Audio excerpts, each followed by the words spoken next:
कहा जाता है कि वो शरीर ही है जो सुख दुख और दर्द जैसे अनुभव करता है। आत्मा तो नश्वर है जो एक रूप से दूसरे रूप में रूपांतरित होती है। लेकिन मित्रों, आपको ये जानकर हैरानी होगी कि हमारे धर्म ग्रंथों में आत्मा शरीर को छोड़ते समय क्या क्या अनुभव करती है, इसके बारे में भी लिखा गया है।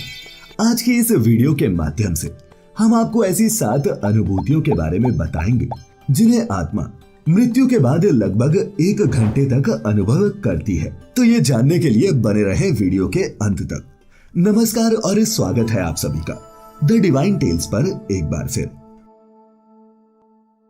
मित्रों, एक आत्मा शरीर कैसे छोड़ती है और किस प्रकार से एक शरीर में प्रवेश करती है, इस विषय से संबंधित जानकारी हम आपको पहले की वीडियोस में दे चुके हैं। लेकिन आज के इस वीडियो में हम आत्मा शरीर को त्यागने के पश्चात किस प्रकार का अनुभव करती है, इसी पर चर्चा करेंगे। हमारे धर्म ग्रंथों और पुराणों में उस दौरान आत्मा द्वारा अनुभव किए जाने वाले मुख्यतः 7 अनुभूतियों के बारे में बताया गया है, जिनमें से सबसे पहली है अचेत अवस्था। बताया गया है कि शरीर से निकलने के कुछ देर बाद आत्मा अचेत अवस्था में रहती है, अर्थात उसे अपने शरीर त्यागने का आभास नहीं होता।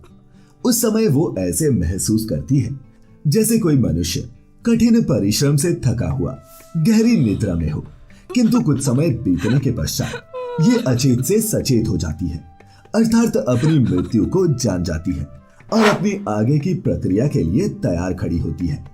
दूसरा है समान व्यवहार। जब एक आत्मा शरीर त्यागती है तो वो कुछ समय तक वैसे ही व्यवहार करती है जैसे वो शरीर के साथ किया करती थी। उसे पता ही नहीं चलता कि वो अब शरीर की साथी नहीं रही, किंतु कुछ समय पश्चात धीरे धीरे ही सही वो इस सत्यता से अवगत होने लगती है और एहसास करती है कि शरीर में अब उसकी अवधि समाप्त हो चुकी थी और उसका एक नए शरीर की खोज में निकलने का समय आ चुका है। तीसरा है बेचैनी और छटपटाहट। मित्रों, जैसा कि हम बता रहे हैं कि एक आत्मा थोड़े समय बाद ही समझ पाती है कि शरीर में उसका सफर अब खत्म हो चुका, लेकिन इस अनुभूति से पहले वो अपने शरीर के आसपास खड़े सभी सगे संबंधियों को पुकारती है, उन तक अपनी बात पहुंचाने की कोशिश करती है, पर कोई भी उसे सुन नहीं पाता। ये देख वो आत्मा बेचैनी से छटपटाने लगती है, क्योंकि अब उसकी वो आवाजें भौतिक नहीं बल्कि अभौतिक ध्वनि में बदल चुकी हैं और किसी भी मनुष्य के लिए उन्हें सुन पाना अब असंभव है। चौथा, नहीं होता संचार। एक आत्मा इतने वर्षों से एक शरीर के माध्यम से जिस सांसारिक मोह माया से जुड़ी होती है, यानी कि जो रिश्ते उसने यहाँ बनाए होते हैं, उस मोह से वशीभूत हो कभी वो अपने शरीर को देखकर दुखी होती है तो कभी अपने प्रियजनों से बात करने के प्रयास करती है, लेकिन उसके ये सभी प्रयास विफल ही साबित होते हैं। पांचवा, पुनः प्रवेश का प्रयास। ये तो गरुड़ पुराण में भी बताया गया है कि वो आत्मा मोहवश फिर से उस शरीर में प्रवेश करने का प्रयास करती है, लेकिन तब तक यम के दूत उसे यमलोक ले जाने के लिए आ चुके होते हैं, जो उसे ऐसा करने से रोक देते हैं। धीरे धीरे वो आत्मा भी इस सत्यता को स्वीकार कर लेती है कि अब उसके जाने का वक्त आ गया है, अब वो कुछ नहीं कर सकती। फिर क्या, ये अनुभूति उसे मोह का बंधन तोड़ने को मजबूर करती है, जिस वजह से वो अब मृत्यु लोक के लिए विदा होने के लिए तैयार हो जाती है। छठा, दुखी होना।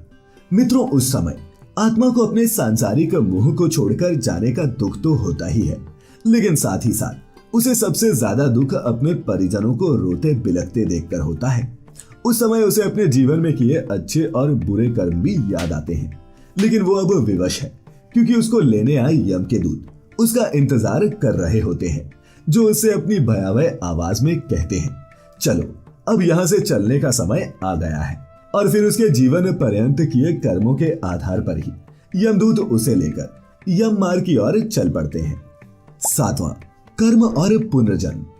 अंततः वो आत्मा मृत्यु लोक को त्याग कर एक ऐसे मार्ग पर निकल पड़ती है जहां न तो सूर्य की रोशनी है और न ही चांद की चांदनी। उस लोक में चारों तरफ सिर्फ अंधेरा ही अंधेरा है।